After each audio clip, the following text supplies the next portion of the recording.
বিসমিল্লাহির রহমানির রহিম। আসসালামু আলাইকুম। দীর্ঘদিন অসুস্থ থাকার পর আপনাদের সামনে কথা বলতে পারার জন্য আল্লাহর কাছে শুকরিয়া আদায় করছি। আমার কারাবন্দী অবস্থায় আপনারা আমার কারামুক্তি ও রোগ মুক্তির জন্য সংগ্রাম করেছেন, দোয়া করেছেন। সেজন্য আমি আপনাদের সকলকে ধন্যবাদ জানাচ্ছি। দীর্ঘ আন্দোলন সংগ্রাম ও ত্যাগের মধ্য দিয়ে আমরা ফ্যাসিবাদী অবৈধ সরকারের কাছ থেকে মুক্তি পেয়েছি। আমি আন্তরিক ধন্যবাদ জানাতে চাই আমাদের বীর সন্তানদের, যারা মরণপণ সংগ্রাম করে এই অসম্ভবকে সম্ভব করেছে। শত শত শহীদদের জানাই শ্রদ্ধা।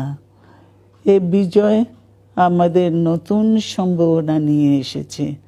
দীর্ঘদিনের নজিরবিহীন দুর্নীতি, গণতন্ত্রের ধ্বংসের স্তূপের মধ্য থেকে আমাদের নির্মাণ করতে হবে এক সমৃদ্ধ বাংলাদেশ।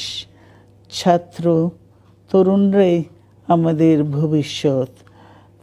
তরুণরা এই যে স্বপ্ন নিয়ে বুকের রক্ত ঢেলে দিয়েছে, সেই স্বপ্ন বাস্তবায়নে করতে মেধা, যোগ্যতা, জ্ঞান ভিত্তিক গণতান্ত্রিক বাংলাদেশ গড়ে তুলতে হবে। শোষণহীন সমৃদ্ধ বাংলাদেশ।